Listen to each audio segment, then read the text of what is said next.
بندہ تو God gifted ہے، وہ اس طرح ہی بنتا ہے جتنا رب کے سامنے جھکے گا اتنا ہی گاڈ گفٹڈ ہوگا. بڑا یونیک آدمی ہے، بڑے اس کے معاملے پولائٹ ہے. پولائٹنس بنتی ایسے ہے جب اللہ کے سامنے جھکا جائے، اللہ کے حق کو ادا کیا جائے. فرمایا من کنزها فلم يؤدي زکاتها فویل له، جس نے مال سنبھال کے رکھا ہوا ہے، بینک بیلنس ہے، پراپرٹیز ہے، نہ جانے مربے ہیں، لینڈ لارڈ ہے اور کچھ ہے، زکات نہیں دی، لم يؤدي زکاتها فویل له، اس کے لیے ہلاکت ہی ہلاکت ہے. دنیا میں مال اگر بچ بھی جائے گا تو قبر میں اور حشر میں ہلاکت ہی ہلاکت ہے. اسی لیے چوتھی بات رسول اللہ صلی اللہ علیہ وسلم نے فرمایا قرآن کی آیت پڑھ کے، زکات نہ دینے والے کے گلے میں قیامت کو یہ مال توق بن جائے گا.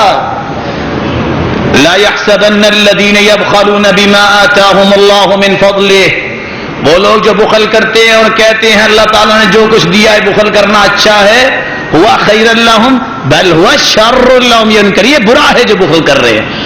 سيطوقون ما بخلوا به يوم القيامة، جوڑ لے جتنا جوڑا ہے، جوڑنا ہے زور لگا لے، قیامت کو بننا تو ان کے گلے میں توق ہی ہے. اگر زکات نہیں دیتے، اگر زکات دیتے ہیں تو پھر یہ مال تو باعث برکت بن جاتا ہے. لا بأس بالغنى لمن اتقى الله عز وجل، جو متقی پرہیزگار بن جائے کھربوں کا بھی مالک ہے، پرواہی کوئی نہیں. لیکن اگر تقوی اور ایمان نہیں ہے تو پھر کھربوں کا بھی مالک بن جائے تو یہ نقصان ہی نقصان ہے. رسول اللہ صلی اللہ علیہ وسلم نے چھٹی بات یہ سمجھائی، من آتاہ اللہ مالا فلم يؤدي زکاتہ مثل له شجاعا اقرع له زبیبتان یطوقه یوم القیامہ ثم یأخذ بلہزمتي یعنی شدقی ثم یقول انا کنزک انا مالک.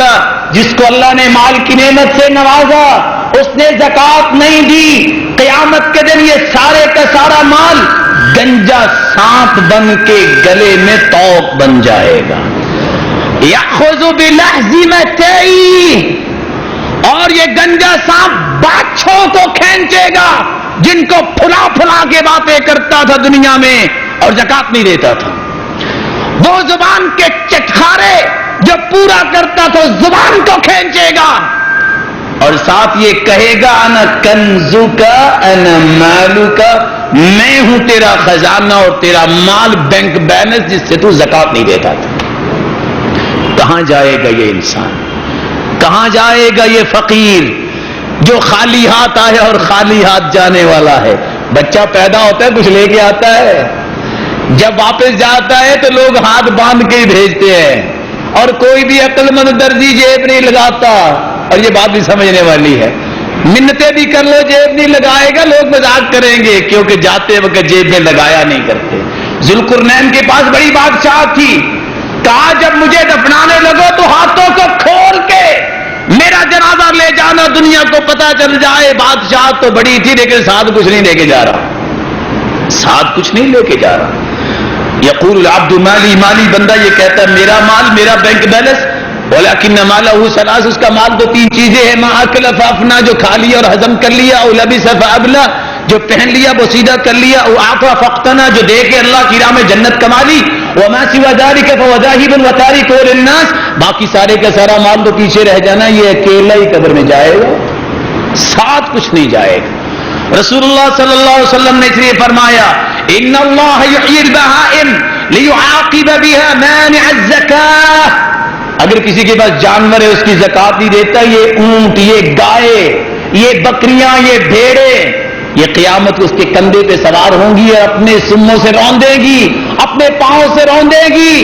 اللہ زندہ اس لیے ان جانوروں کو کریں گے ذرا سبق سکھا دے زکات نہ دینے والے کو.